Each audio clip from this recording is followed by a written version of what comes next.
What's cracking? Welcome back to the HQ. It's your man's Nicholas. Big Dog's Gotta Eat. BDGE Fantasy Football. It is Thursday, so you know we're diving into the mailbag. I am answering your questions for Week 3. Some of them are sit starts. You are more than welcome to ask trade questions, as well as like commissioner questions, as well as life, love, liberty, pursuit of happiness, whatever you want, throw it in the mailbag, and I will possibly feature you on next week's episode. If you want a chance to be featured on next week's Q&A episode, you got to head over to facebook.com/BDGE Fantasy Football. You got to like the page and then message the page with your question. Make sure you include what week the question is for. If it is a sit start, make sure you include the scoring settings, standard, half PPR, or full PPR, and make sure you include the matchups for each of the players that you submit, as well as the hashtag #AnswerMyZam If any of those things are missing, your man ain't looking twice at the question. Understood? So those are the rules if you want to be featured. BDGE Fantasy Football, facebook.com/BDGE Fantasy Football. But without further ado, let's dive in.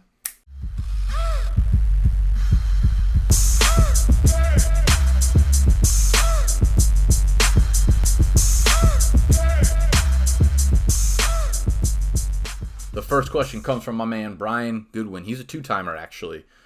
He asks, I just want to start off by saying, thank you for the Pat Mahomes advice last week. Helped me get that dub! Exclamation. Hell yeah, Brian. I'm happy we could help you out there. I think you might be in luck here. We might run with you until I get one wrong. That might be a thing now. So that was the first part of his statement, I guess you could say. Question is, this week, got a real tough one, though, for my wide receiver 2 standard scoring, Quincy and Enunwa at Cleveland, Chris Hogan at Detroit, or Keelan versus the Titans. Hashtag #AnswerMyZam question. This is a good one. Usually when I do sit starts, I want to say, first of all, guys, you can get any of my weekly rankings on patreon.com/BDGE. If you subscribe to me on Patreon, all my rankings will be there each and every week. So if you have flex questions or questions like that, that is guaranteed question and answers. Any of those things are on Patreon. So you don't have to, get lucky, and hopefully I get featured, or I feature your question on the show. But back to the actual content here. What I like to do when I do my sit starts is not necessarily try to pick the best one, but I narrow out bad options. The first thing I would say is Quincy Enunwa is probably my least favorite play here. The reason being is, he's getting a high target share. His average depth of target, though, is very, very, very small. So he's more of a PPR play in my eyes. And, he is a touchdown threat, of course, because we've seen him score touchdowns so far this season. However, they're going to be playing at Cleveland, and this is the game I'm predicting that Cleveland gets their first dub in like fucking 7 years in this game. I think it's going to be a low-scoring affair with two underrated defenses. I don't think there's going to be a lot of scoring in this one. So Quincy Enunwa is not a guy I want in my lineup for standard league purposes, so I would probably cross him out. Now, it's between Chris Hogan at Detroit and Keelan versus the Titans. I actually like both of these guys a lot. Keelan obviously coming off that monster Week 2 game. I'm not sure you can really trust him in your lineup yet as a wide receiver 2, because this was a game where obviously Leonard Fournette was out, right? So the Jacksonville Jaguars kind of handed the keys to Blake Bortles, and they were like, do your thing, throw the ball, win the game that way, because we know we're going to have to score a lot of points if we're playing against the Patriots. That's exactly what they did. Blake Bortles lit it up for like 377 yards, 4 touchdowns. I think that was kind of the game plan, knowing that Fournette was out. Fournette is back at practice now. I'm not sure if they're going to push him to play again this week, but if he does, their game plan will go back to running the ball, and that's not good for Bortles as well as anyone on the Jacksonville pass catchers. With Chris Hogan, originally when I started looking into this question, I was going to go with Keelan because I think he has a really good matchup against Malcolm Butler, who has been absolutely burned by wide receivers so far this year. However, Chris Hogan's going to be playing at Detroit. The over-under in this game is like 52 or 53. It's one of the highest of the week, as it always is with the Patriots. I think there should be a lot of statistics to go around for the New England pass catchers. What I like more is the fact that Darius Slay was concussed in Week 2 for the Detroit Lions. Obviously, he is their cornerback 1. And we don't know what his status is for Week 3. Now, you guys might know more of his status by the time you watch this video, because I filmed this on Wednesday, obviously, and they come out on Thursday. So by Thursday, you might know more about his status. However, I was reading an article somewhere that said, of the 6 players who were concussed for the Lions last year, 5 of the 6 missed at least one regular season game. So while his status is up in the air, it's more likely than not that he plays, and I think a lot that he does not play. I apologize. So if Darius Slay is out, then Detroit is already getting ripped apart through the air, and I think that that only bodes well for Chris Hogan, of course. So in a standard league with Chris Hogan as a high touchdown upside guy, I don't really buy the hype that Josh Gordon's going to get a lot of play time this week if he does even play. So Hogan would be my play here just based on good matchup and what should be a high-scoring game. So, Brian, thank you for the question, sir. What do we got as question numero dos? Scott Paparella. Wow, I feel like I need to do that when I say your name. Scott Paparella. Answer my Zam question. Hashtag, what the hell do we do with Larry Fitzgerald? Will it get better, or is the Arizona offense a lost cause? Hashtag, answer my Zam question again. Damn, look at you. All right, so Fitzgerald. This is an interesting case. Obviously, I've been getting killed with questions about David Johnson and what you should do with him. So what do you do with Larry Fitzgerald? This Arizona offense is miserable. There's no two ways about it. And it's clearly affecting the production from the only two skill players you were drafting on that team, in DJ and Larry Fitzgerald. However, I think while it's not like an overreaction to get worried about David Johnson and Larry Fitz, it is an overreaction to get too worried about them coming off this Week 2 game. Like, guys, they were traveling to Los Angeles, right? A road game against possibly the best team in the NFL. If you had high hopes of either of those guys playing well in this game, then you were kidding yourself. You know what I mean? So I think people are overacting to the fact that the thrashing was already, we knew that they were going to get their asses whooped. Obviously I didn't think they were going to run like 7 plays, but we knew this was going to be a bad game. They were like 14.5-point underdogs. We knew it was going to be terrible. So I think people are overreacting because they just played against the Rams on the road, and that's obviously not going to have a good outcome attached to it. What I think we're going to get more going forward is more games where we see stat lines like it was in Week 1. On a week-over-week basis, right? Fitz had 10 targets. He caught 7 of them for 76 yards. He's still a PPR play, of course. I mean, obviously, given the offense, your expectations need to be managed. Like, if you picked Fitz in the 3rd round, don't expect him to start producing like those other wide receivers that were picked in the 3rd round, like the Stephon Diggses and the Adam Thielens and the Mike Evans, right? He's not there, and he's not going to be there given the limitations on this offense. But what I will say is Fitz is still he still has 25% of the targets in this offense, and that's like low-end wide receiver 1 volume in fantasy football, and he has a 41% share of the team's air yards, which is good, and that's very predictive of your fantasy value usually going forward. And that's top 10 in the NFL among wide receivers. He's tied with Antonio Brown for the target share on his team of air yards. So there is positive. I just think people are overreacting to the Week 2 game where it was like you couldn't have asked for a worse matchup for any offense. So right now I'm holding on to Arizona players, right? Their value couldn't get lower than coming off of this week, so there's no point in trading them right now, especially knowing that every game is not going to be played on the road at the Rams. So they play the Bears this week, which is obviously not an easy matchup. 3rd and 17. Max strips it. He is unbelievable. But they are at home, and they're only 6-point underdogs as opposed to like 14.5-point underdogs last week against a Rams team who just kills clock, right? They just carry the ball girly. The other team doesn't have a lot of time of possession, so they're obviously not going to run a lot of plays. Bears, like I said, isn't an easy matchup, but Vegas expects it to be somewhat close. Over their next 7 matchups, they play Seattle, San Francisco twice, Kansas City, and Oakland. They have a couple difficult matchups sprinkled in there, but 5 of the next 7 are against not tough opponents. So I'm definitely holding on to the Arizona players, Fitz and David Johnson, but I think Fitz needs to be looked at more of a low-end wide receiver 2, and in really bad matchups like a wide receiver 3 at best. So Scott, I hope that helps you. Thank you for submitting your question. We will move on to question numero tres, and that comes from my man Brandon. What's good, Brandon? He asks, what's up, Nick? What's up? I'm in a 10-team PPR league, and I own both Emmanuel Sanders, who plays the Ravens, and Nelson Agholor, who plays the Colts. Who should I flex between the two for Week 3? Hashtag answer my Zam question. I like this question a lot. These are 2 guys, Emmanuel Sanders and Nelson Agholor, that I have continuously hyped throughout the preseason, throughout the first couple weeks. They've both been in my DFS lineups for the last couple weeks. Now, I think these are 2 great PPR options here overall for their season outlook. While I was digging into this, I actually think that this question is a lot easier than people might anticipate for this upcoming week. On the most basic level, this is what I'm going to say. You can't sit Sanders right now, given how hot he's been, right? So Sanders is going to be the play here, but I'm going to break down exactly why. When you look at the matchup, he plays Baltimore, right? They travel to Baltimore. And it might not seem like an easy matchup at first, but Baltimore uses their best cornerback in Brandon Carr, right? With Jimmy Smith still out, they've used their best cornerback, Brandon Carr, as a shadow guy, right? he shadow coverages the opponent's best wide receiver on the outside, not in the slot.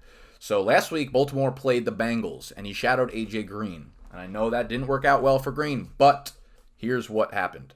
Green scored 3 touchdowns. None of them were against Brandon Carr. All 3 of his touchdowns came while running routes from the slot. Brandon Carr, in his time covering A.J. Green, held A.J. Green to 1 catch on 3 targets for 18 yards. Anytime A.J. Green lined up in the slot, that's when he scored his touchdowns, right? So Baltimore looks like a scary defense on paper, but only for the receiver that's being covered on the outside. Now, obviously, Sanders is the slot guy here. He's run 71% of his routes from the slot. So he's clearly the slot receiver here. Week 1, 10 for 135 and a touchdown. Another big week in week 2. 4 catches, 96 yards. Now he'll face off against Tavon Young. So Brandon Carr, I'm not sure who he's going to cover on the outside. It's probably going to be Demaryius Thomas, but it might be Cortland Sutton, or it might be a mixture of both of them. Doesn't matter. It's not going to be Sanders is the point here. He'll get Tavon Young. He's a young Ravens slot cornerback. He was a 4th-round pick back in 2016, tore his ACL last year, so he didn't play in 2017. And Tavon Young is currently, through 2 weeks of the season, allowing the 2nd most fantasy points per route covered, and he is bottom 10 among all NFL cornerbacks in completion rate allowed, 70%, and yards per route covered. Everything lines up for Sanders to have another big game as Brandon Carr kind of takes away the outside. I think Keenum will continuously look for Sanders again and again and again, and this will be a common theme throughout the entire season. We also look at the 2 lines of this game, right, in terms of the points that Vegas expects to be scored or whatever. Denver is 5-point underdogs going into this one at Baltimore, which was kind of surprising. The Eagles, on the other hand, are 6-point favorites against the Colts, which is not surprising. So game script is heavily in favor of Denver in that passing offense and trailing in, terms of it probably being a close game compared to the Eagles and the Colts. So the other thing about this is Agholor actually worries me a little bit for this week. I'll be honest with you. So the Eagles just signed Jordan Matthews, who runs exclusively from the slot. He knows the offense, so he's going to be slotted. He's probably going to play this week, and he's probably going to be their slot wide receiver as soon as week 3, right? Agholor has been producing in the slot this year. He has been their main slot receiver. He has 64% of his receiving yards have come from the slot, and his only touchdown that he scored this year, last week in week 2, came from the slot as well. When you look back historically, Agholor, right, was written off as a bust after the first 2 years, and that was because they played him exclusively on the outside. He's not built to be an outside receiver. Last year, they turned him into an exclusive slot receiver, and that's when he blew up and busted out, right?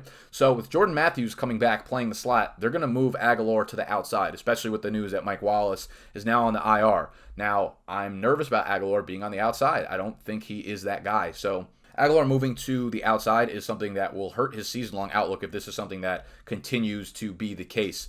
And we also have possibly Alshon Jeffrey coming back. We don't really know about his situation yet. We don't have the update there. So it's a little bit of a messy situation, but I'm definitely going with Sanders here, my man Brandon. Okay, my man Alan asks. Wow. Okay, so last week Alan submitted a question.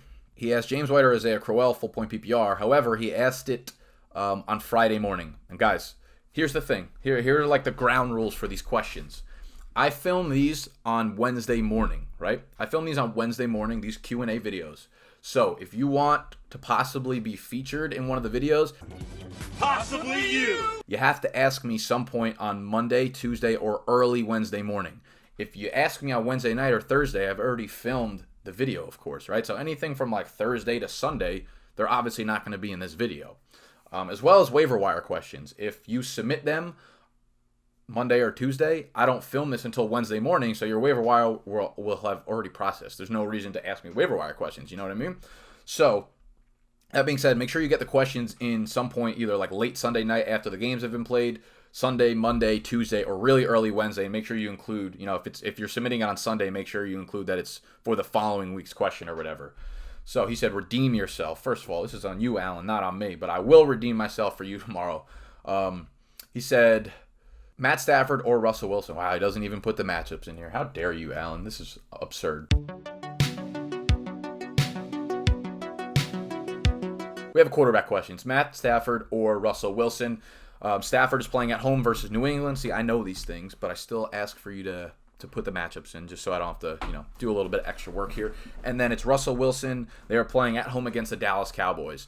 To be honest with you, I don't want anything to do with the Seattle offense right now. I think, and this was my analysis kind of throughout the summer as well, and it's the reason I don't own Russell Wilson in any of my leagues, is because they're just asking him to do too much. He has no weapons on that team, a horrible offensive line, no running games, and they just put too much on his plate, and they expect him to, make everything happen. And we saw last week on Monday night that it just fell apart. And I think we're going to see a lot of performances like that out of Wilson. I think the Dallas Cowboys pass defense is severely underrated, and it's looked very good so far this season.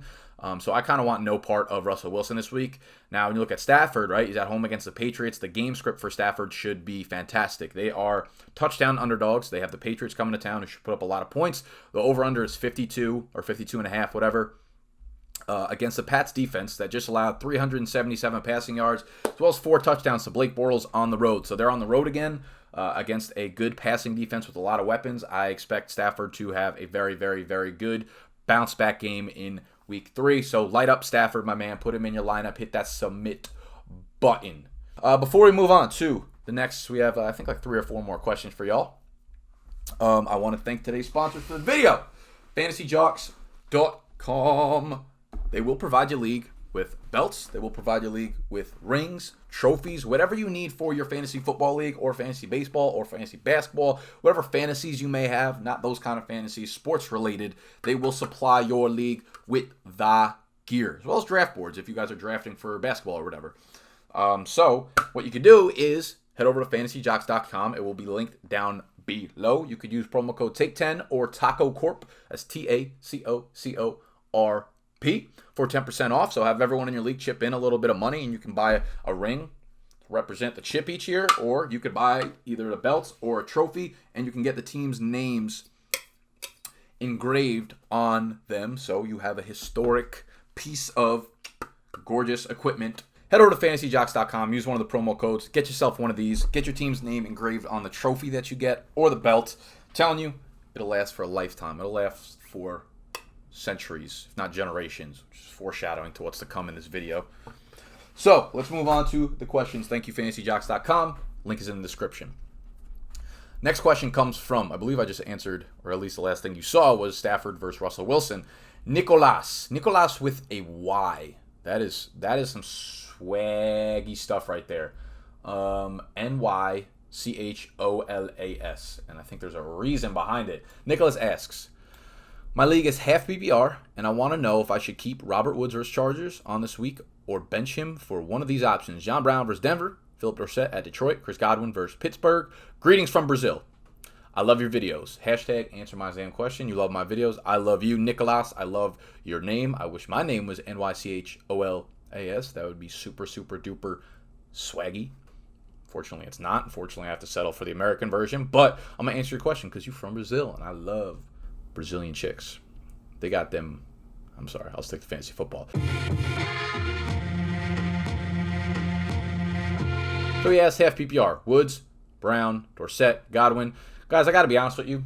When the more players you send over in sit starts, the more likely I am to get it wrong. It's just very difficult. Sit starts there's a lot of people in the industry, such as Adam Leviton and I think JJ Zachariason. A lot of the big names don't even do sit start questions, because it's nearly impossible to differentiate between like wide receiver 22 and wide receiver 23 and wide receiver 26. Like, it's just on a week-to-week basis, it's very hard to just kind of predict exactly what people are going to do. So, if you're asking these questions, there's a decent chance I get them wrong, and I apologize if I am, but you're probably asking me because you value my the information I bring out to you, and that's all I can do is give you the information I have at hand and let y'all make your decisions. That's what I'm trying to do. And again, if you want my rankings, which will help you in any kind of flex or positional strategy, patreon.com/BDGE. But let's get into the question. Again, I'm going to narrow down the guys that I don't like in this question. The first is going to be John Brown, just based on matchups, right? Now, John Brown has had 2 big games back-to-back, and Denver is not a defense that you can't, play anyone against like they used to be, but now they're without Aqib Talib.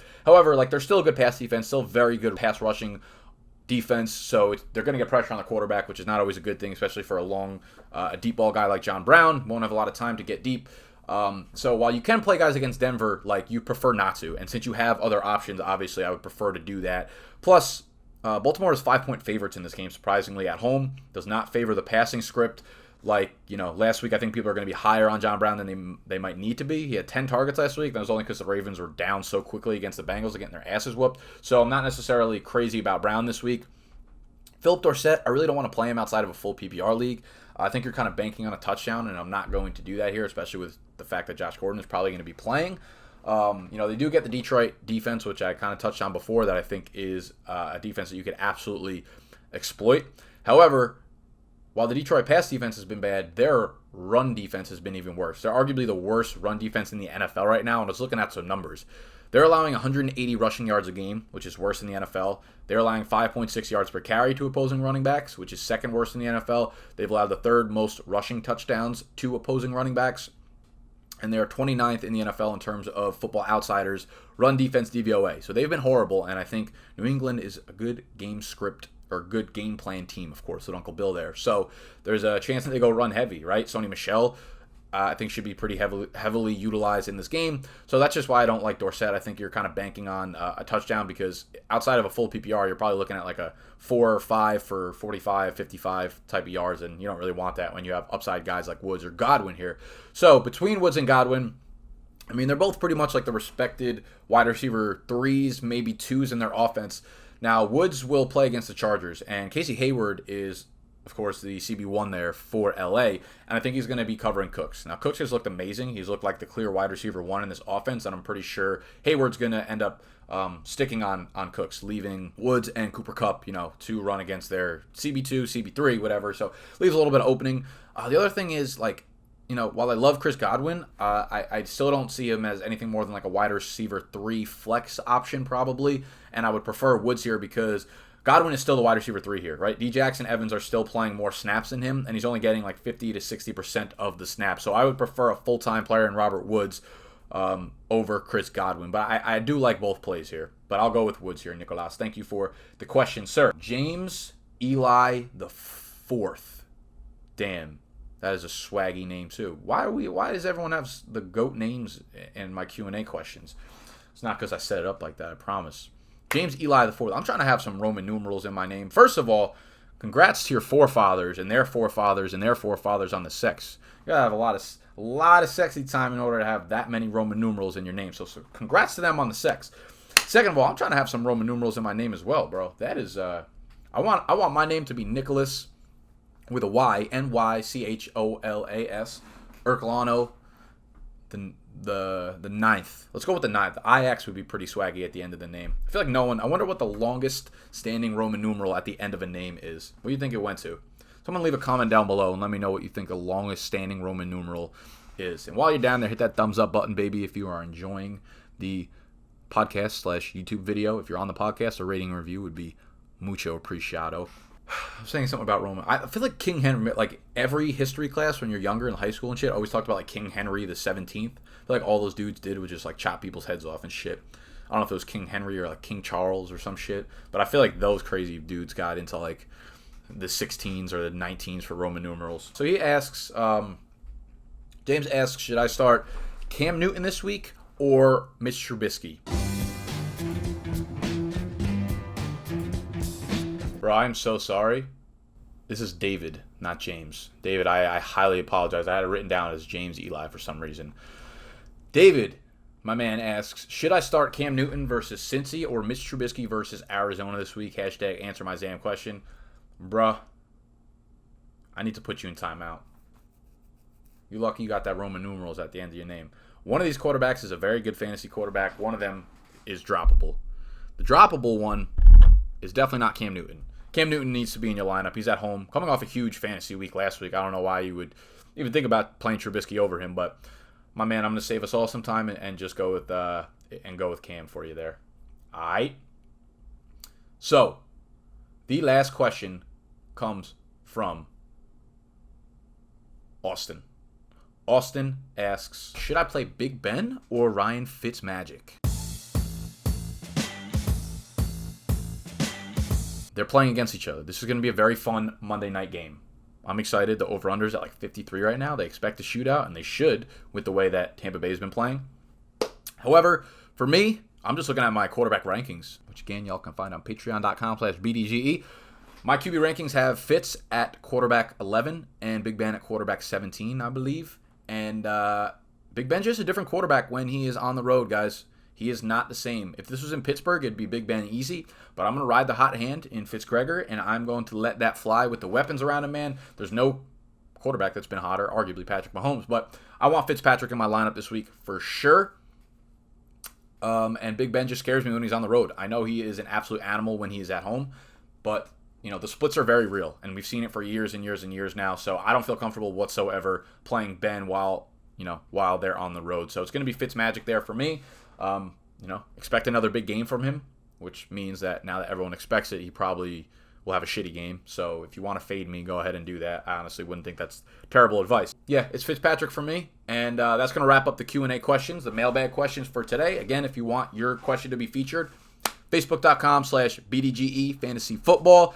Give the video a thumbs up if you've enjoyed thus far. Subscribe to the channel if you're new. We do top DFS plays every Saturday. We do the waiver wire video every Tuesday. We live stream on Sunday, so make sure you hit that notification button down below, the bell, to have you notified when I go live on Sunday mornings before kickoff. I do my Wednesday night live streams as well, but that's for patrons only. So yeah, check out everything I got down in the description, and I'll see y'all Saturday. Peace.